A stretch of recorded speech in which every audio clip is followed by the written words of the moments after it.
8675309 8675. That song is such a banger. This video will not only be deciding who's currently stronger between Zoro and Sanji, but along with who was stronger over the course of the series. This is probably the most toxic debate in all of One Piece, and so you guys already know I had to intervene and say my take on the topic. However, I am not alone, as with me today I have the world's strongest Mihawk slash Zoro stan, Arrowflame. Hello everyone, it's your boy Arrowflame back again with another video, this time with my boy Tyler. There's only two things I get up for in the morning. That's the new episode of Dragon Ball Z, which, you know, we probably won't have for another year and a half, and a Tyler video. And seeing as, like I said, we won't have Dragon Ball Z for a little bit, I'm here now. I'm here to help discuss and put to bed what I think is a pretty, you know, silly topic, but it's the classic Sanji versus Zoro. Go ahead, Ty, take it away.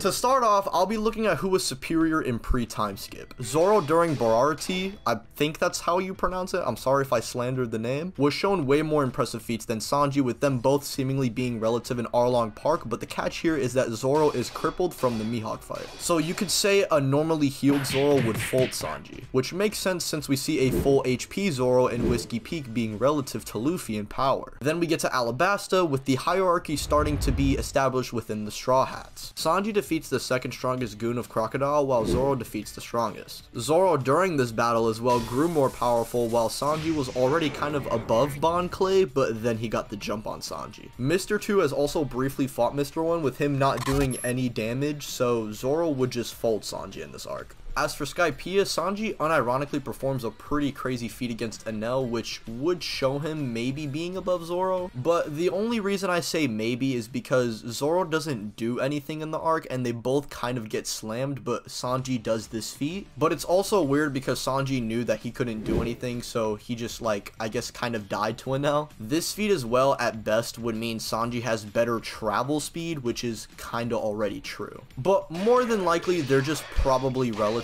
which is shown somewhat in Long Ring with them performing combo attacks and whatnot. As for Water 7, we see Blueno being slightly pressed at Sanji, which initially Luffy couldn't really do anything to him. But when we get to Enies lobby, we see Sanji and Zoro yet again defeating the top two goons of the main villain, with Zoro defeating the number 2. And it wasn't like with Sanji's fight, where Jabra did definitely like give Sanji a hard time, but remember, this is Sanji at his peak. The peak of Zoro in Enies lobby is the one that fucking atomized Kaku. He legit turned his attacks into mist, so there is no way you can convince me bro is surviving an Asura combo. Thriller Bark continues this hype train with him doing the best against Oars, being the only member of the Straw Hats to physically press Oars, if I'm being real. Then even after this, he managed to combat and damage Kuma. Then right after, takes all the pain Luffy withstood from the arc and survives. Meanwhile, Sanji's best showings in this arc are doing worse than Zoro against Oars and talking about how he wants to be invisible to watch naked females. Zoro would also retain injuries from this encounter, and yet despite this, he portrays relativity to both Sanji and Gear 2 Luffy, putting a fully recovered Zoro leagues above them. Sanji isn't even surpassing Luffy in pre-time skip, while Zoro is honestly above Luffy by this point in the story, so Sanji is sub-Zoro by proxy.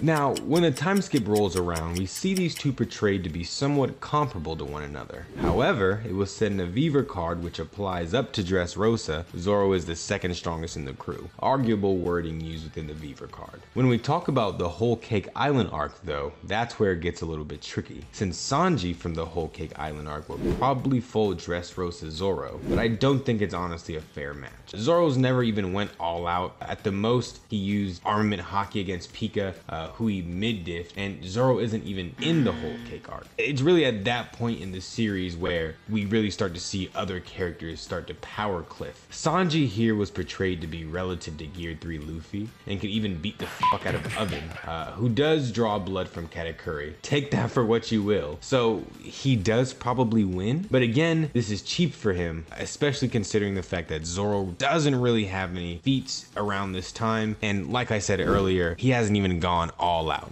Now, when we get to Wano, Sanji gets an amp that ends up being trash, and so he gets an amp that's stronger than that one to make up for it, and this allows him to show relativity to Zoro post rooftop, plus body slams Queen pretty comfortably. Zoro before this moment managed to do better than pre-Hockey Blooming Gear 4th on the rooftop, Law, and Kid, actually outpacing and scarring hybrid Kaido. On top of that, he tanked a combined attack from both Big Mom and Kaido, two characters that can one-shot Sanji. In fact, everyone on the roof at the time, Killer, Kid, Law, and Luffy, just thought they were gonna die and they were done if that attack hits them. After this, and after helping Marco against King, it's stated that he evolves his Saki even further and defeats King, who is the stronger of the duo between King and Queen. I mean, obviously. Yeah, he said Queen's a fat ass bitch.